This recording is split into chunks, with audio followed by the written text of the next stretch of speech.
여러분 혹시 새해충이란 말 들어보셨나요? 새해만 되면 올해는 이제 담배 끊을 거다, 이제부터 헬스장 다니면서 운동할 거다, 올해는 컨텐츠 열심히 올리겠다, 이런 다짐하는 저 같은 사람을 얘기한다고 하더라고요. 어찌어찌 하다 보니 또 한 달에 하나 올리는 상황이 돼버렸는데요. 근데 그럼에도 저희 지난 영상에 그렇게 불쌍하게 제가 얘기한 것 같진 않았는데 기운내라고 막 댓글 응원도 해주시고 좋아요도 좀 많이 눌러주고 가셔서 컨텐츠 빨리 좀 찍어야겠다라는 생각으로 퇴근하자마자 들어와서 오늘은 추천드린 전시 중에 제가 지금 근무하고 있는 로이 리히텐슈타인전, 혹시 방문하실 분들을 위해서 리히텐슈타인의 예술 세계를 가볍게 만나보는 시간으로 좀 준비를 해보도록 하겠습니다. 리히텐슈타인은 앤디 워홀이란 상대적으로 우리에게 좀 익숙한 예술가와 함께 팝아트의 양대 거장으로 많이 평가받고 있는데요. 근데 막상 앤디 워홀은 거의 연예인급으로 사람이 아이콘화되어 있다 보니까 미술 조금만 좋아하면 얼굴도 보통 다 아는데요. 리히텐슈타인은 작품 아시는 경우는 있는데 얼굴은 낯서신 경우가 더 많을 겁니다. 그 이유는 착하게 살아서 그렇습니다. 사실 국내에 약간 좀 독특한 감상 문화 중 하나가 미술 작품을 볼 때 그 시각적인 물질 자체를 감상하고 시각적인 무언가를 찾으려고 하기보다는 작가 인생에 심취해서 감상하는 문화가 좀 강하게 형성되어 있다라는 느낌을 좀 받게 되더라고요. 예를 들어서 고급 인생의 고난은 있어야 인정이지, 약간 이 느낌이다 보니까 앤디 워홀 정도는 인정해주죠. 총격도 당하고 연예인이나 정치인하고 여러 스캔들이나 풍문이 많다 보니까 충분히 드라마틱한 인생이죠. 거기에 비해서 사실 리히텐슈타인은 상대적으로 평범합니다. 부동산 업을 하는 아버님 밑에서 중산층 이상이죠. 예술가를 꿈꾸며 차근차근 공부해서 오하이오 주립대학교에서 학사 석사학위까지 받고 대학 강단에 서서 후배도 가리키다가 내 예술에 집중이 안 되는 것 같다, 현업에 나와서 디자인 허드렛일 다 하면서 팝아트라는 새로운 예술 장르의 주축으로 올라선 이후 나이가 들고 다시 이제 대학교 전임 교수로 가서 또 후배도 가리키고 자기 예술로도 인정받았던, 상대적으로는 좀 평범하죠. 이 사람 인생에서 그나마 드라마라고 할 수 있는 건 이혼했다, 뭐 재혼 한번 했다 라는 거 정도이다 보니까 기존에 우리가 알고 있는 피카소니 고흐니 이런 예술가에 비해선 인생은 좀 평범하게 느껴질 수도 있습니다. 다만 제가 예전에 추천을 드렸었는데 예술가에게 처음 호기심 가질 때는 인생에만 집중하는 것도 괜찮긴 하지만 애호가로서 미술을 즐기고 안목이라는 걸 갖기 위해서는 시각적인 예술가의 연구, 미학 자체를 느끼고 즐길 줄 아는 게 좀 중요하다고 추천드렸죠. 루브르나 테이트 모던이나 모마 미술관 같은 데 갔을 때 수만 개의 작품, 수만 명의 예술가 중에 인생을 고급급으로 혹은 워홀급으로 알고 작품을 감상할 수 있는 사람은 보통 많아봤자 5명 이하라고 했죠. 결국에는 그 시각 결과물하고 시대 정도만 확인하고 우리가 볼 수 있기 때문에 이게 이 시대에 어떤 의미가 있었고 지금 보니까 이 미학적 연구가 어떻게 느껴진다, 이걸 나의 관점과 안목으로 즐길 수 있을 때 그게 또 의미 있어지는 부분이 있다 보니까 인생과 시대, 시각적 연구를 복합적으로 좀 이해했을 때 작품은 좀 더 깊게 폭넓게 볼 수 있다 라고 제가 늘 추천드렸었는데, 그래서 오늘은 이번 한국 전시가 아니더라도 나중에 혹시나 미국이나 뭐 유럽권에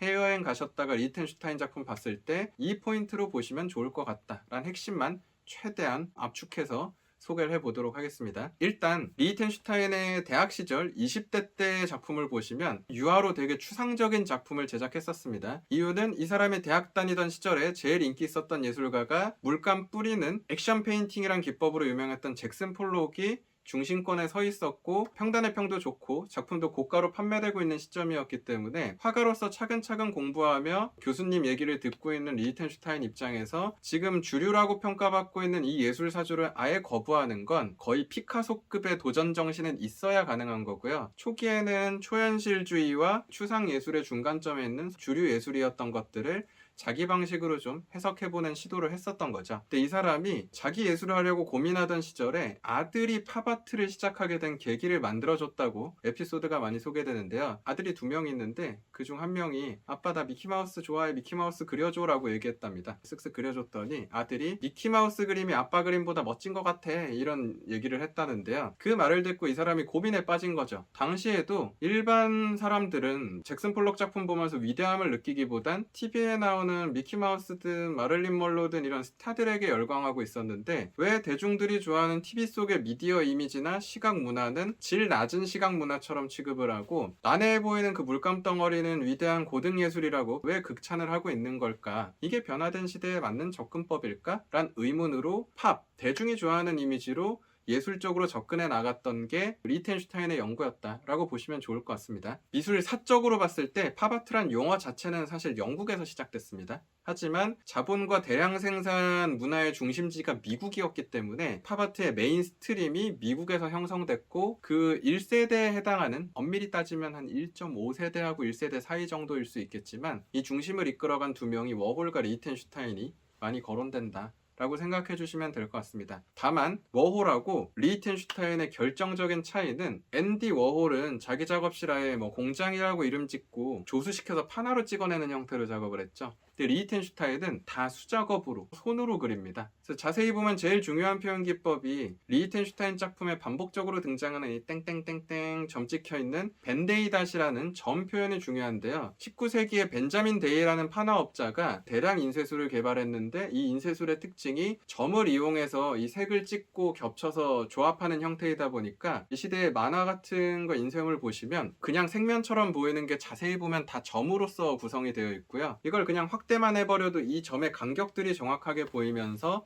뭔가 좀 더 기계로 찍어낸 듯한 인공적인 느낌이 든다는 거죠. 리히텐슈타인 입장에서는 이런 대량 생산 이미지를 사람들이 더 편안하고 즐겁게 받아들이는 시대가 되어 있기 때문에 이 시대의 예술가로서 손으로 직접 그리지만 마치 기계로 찍어낸 것처럼 보이는 표현 기법을 사용하기 위해서 이걸 처음엔 직접 찍으면서도 연구를 했다는데요. 근데 손으로 찍어서 이런 균일한 배열이 나올 수가 없죠. 그래서 나중에는 구멍 뚫려 있는 판 만들어서 어찌 보면 수공의 판화 느낌으로 직접 색을 입혀가지고 점을 옮겨내기도 하고, 나머지 부분은 정교하게 붓으로 그리거나 텍스트 같은 건 아예 자를 대고 붓질하면서 수작업했지만 인쇄물처럼 보이게끔 만드는 게 이 사람 시각예술의 좀 표현적 특성이다 라고 보시면 될 것 같습니다. 자, 여기서 개념적인 특성도 한번 좀 말씀을 드리면, 이 사람의 대표작 중 왬이라는 작품이 진짜 만화 속의 한 이미지를 이용한 거죠. 근데 우리가 한번 고민해 봐야 되는 건, 전쟁이라는 건 굉장히 폭력적이고 무서운 행위죠. 되게 가학적인 사건인데 미국이랑 국가가 전쟁을 소비하고 보여주는 방식은 좀 다르다는 거죠. 이유는 미국은 2차 세계대전 때 전쟁 산업으로 몸집이 커져서 그 자본과 힘을 갖게 돼서 현재까지도 사실 이게 이어지고 있는 국가이기 때문에, 피카소의 게르니카 이런 작품만 보셔도 절규, 고통, 상처, 혼돈이 감정적으로 다 녹아내려 있는데, 리히텐슈타인의 작품은 액션 영화 한 장면 보는 것처럼 클리셰라고 많이 얘기하죠. 진부하게 반복되는 하이라이트 장면 하나 그냥 보여주는 것처럼 툭 던져놓으니까 이 전쟁에 대한 이미지도 하나의 상품처럼 이미지로 그냥 소비하게 된다는 거죠. 팝아트란 예술이 가지고 있었던 가장 큰 특성 중 하나가 단순히 시각적으로 디자인적으로 예쁘게 만드는 게 끝이 아니고요. 매스미디어 이미지가 점점 범람하고, 이런 이미지를 제공하는 사람들이 클리셰랑 클라이맥스를 계속 반복하면서 무언가를 보여주면 일반화시켜서 당연하게 받아들이는 사람이 생길 수 있다라는 것에 대한 위험성, 매스미디어 이미지가 불러올 미래에 대해서 우려하고 이걸 발언했던 예술가가 또한 팝아티스트다 라고 소개됩니다. 실제로 생각해보시면 시청하시는 성인분들보다 아랫세대, 어린이 세대로 가면은 이젠 아날로그를 경험하지 않은 세대가 오기 때문에, 그 세대의 입장에서는 당장 내가 사는 실존 세계는 너무 느리게 흘러가는 것 같고 내 뜻대로 되는 것도 아니고 취업도 안 되는 것 같고 짜증나는데, 영화로 따지면 스티븐 스필버그가 만들었던 그 레디포원인가요?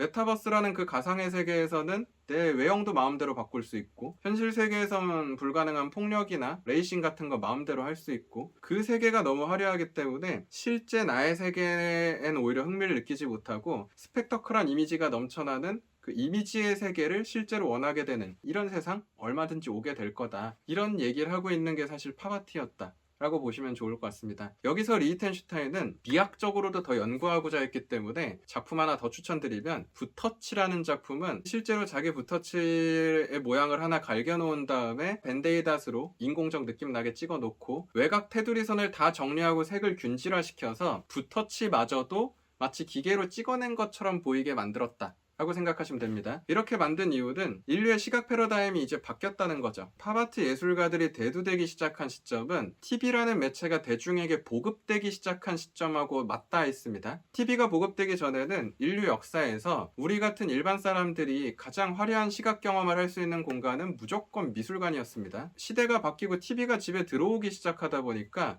이제 더 이상 사람들은 시간과 돈을 투자해서 굳이 미술관 가서 옛날 역사의 것들을 보는 것보다 당장 TV에 등장하는 마릴린 먼로, 미키마우스, 카리스마 넘치게 연설하는 존 F 케네디 이런 대상에게 더 매력과 흥미를 느끼며 이게 이 시대의 아이콘이라고 인지하는 시대, 거기에 더 빠져드는 시대가 되어 있기 때문에 과거의 방식으로 붓터치 하나에 엄청난 시적 감성과 의미를 부여하면서 위대하다고 찬양하고 있는 건 오히려 시대에 뒤떨어진 방식이다 라는 생각을 가지고 패러디와 더불어서 약간의 비판 정신을 담은 게 이 붓터치 시리즈다 라고 생각하시면 좋을 것 같습니다. 다만 리히텐슈타인은 연구자에 해당하는 예술가라고 했죠. 막연히 니네가 틀렸어 이런 개념으로 예술하는 사람이 아니고요. 추상 예술가들을 포함해서 앞선 선배들의 예술을 어떻게 융합했을 때 이 시대에 맞는 좀 현대적 미학으로 바꿀 수 있을까 라고 고민하면서 작품을 선보여왔던 예술가이기 때문에 작품 하나 더 추천드리면, 지금 보고 계신 작품을 한번 감상해 보시면 우리가 알고 있는 그 성조기 느낌처럼 딱 바로 다가오긴 하지만 약간 모양이 다르죠. 사실 이 작품을 통해 리히텐슈타인이 던지고자 했었던 질문은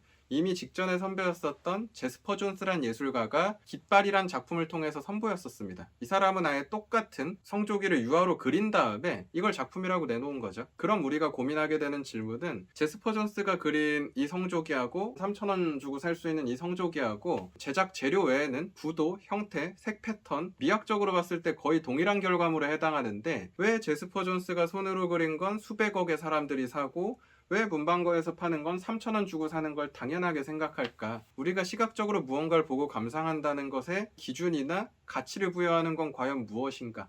란 질문을 생산품하고 똑같은 이미지를 제작해버림으로써 되게 비판적인 시선으로 제시하는 형태였다면, 리히텐슈타인 같은 경우에는 동일한 질문을 하고 있지만 여기에 플러스 알파로 미학을 가미했다 라고 생각해 주시면 좋을 것 같습니다. 수평을 대각으로 바꾸고 별 패턴을 원형으로 바꾸고 파란색과 화이트의 반전만 시켜놓는 이런 단순한 변화만으로도 시각적으로 봤을 때 우리가 성족이라는 이미지 인지를 하게 되지만 있어 보이는 말로 좀 더 모던하거나 트렌디하거나 훨씬 현대적인 느낌으로 보이는 형태로 작품의 이미지를 바꾼다는 거죠. 예술계에 대한 의문을 제시하지만 모던 아트의 그 미학적인 아름다움까지도 연구해낸 게 리히텐슈타인이기 때문에 앤디 워홀을 포함한 다른 팝 아티스트하고 분명히 좀 다른 시각적 결이 존재한다. 팝아트가 요즘에 또 대두되는 이유가 NFT니 크립토 아트니 메타버스 전시 이런 거 얘기하고 있는 시대에 고급 미술이라고 얘기했던 파인아트하고 대중문화의 경계선을 융합시켜버려서 요즘에는 일러스트 하면서 디자인하고 전시까지 하는 사람들을 보면서 이 사람은 상품 디자인 먼저 했으니까 예술가 아니야 이런 시선 갖지 않죠. 이 모든 결과물들을 다 예술의 연장선으로 보고 있죠. 그래서 NFT에 이미 진입해 있는 예술가들 보셔도 팝아트 성향의 예술하시는 분들이 먼저 지금 선진입해서 자리를 잡아가고 있는 모습들 많이 보시게 될 겁니다. 이들의 어찌 보면 선족격에 해당하는 NFT에 예술하는 사람들이 꿈꾸었던 모든 것이 예술이 될 수 있고 대중들에게 빠르게 반응하는 것들이 오히려 미디어 이미지가 넘치는 시대의 예술이다 라는 아이디어를 처음 제시했던 사람들이 팝아티스트, 그중 한 명이 리히텐슈타인이기 때문에 이 사람의 예술은 시대적으로도 굉장히 의미가 있고 미학적으로도 훌륭한 연구가 되어 있다라는 평가를 받는 거니까요. 앞으로 리히텐슈타인의 작품 보실 때 단순히 그냥 시각적으로 예쁜 작품으로만 생각하시지 말고 팝아트 하는 사람들이 기존의 어떤 예술보다도 시대를 빠르게 읽어내고 개념적으로 그 시대의 문제를 본능적 간파하며 질문을 던지고 있었던 지적인 예술 사조 로도 많이 소개가 되니까 여러분도 좀 더 폭넓은 시야로 한 번쯤 봐주시는 것도 괜찮을 것 같습니다. 팬데믹 시대가 계속 이어지고 있어서 제가 일부러라도 도슨트 일정을 많이 추천드리지 않고 있습니다. 개인적으로 보시는 게 오히려 또 미술관에서 집중하기엔 좋으니까요. 도슨트 타임 맞춰가기 힘들거나 듣고 싶은데 놓쳤다 하시는 분들 참고하고 보시면은 그래도 한 걸음 더 깊게 보실 수 있는 팁이 될 것 같아서 리히텐슈타인을 조금 만나보는 하나의 작은 계기가 되었길 하는 바람으로 정리를 해보도록 하겠습니다. 그리고 제가 리히텐슈타인 전에 부탁을 해서 초대권을 좀 얻었습니다. 재미있는 댓글 남겨주시면 5분께 1인당 2장씩 초대권을 보내드리려고 합니다. 전시 보시고 싶으시면 참여해보셔도 괜찮을 것 같으니까 앞으로도 저희 채널 많이 관심 가져주시길 부탁드리며 여기서 마치도록 하겠습니다. 감사합니다.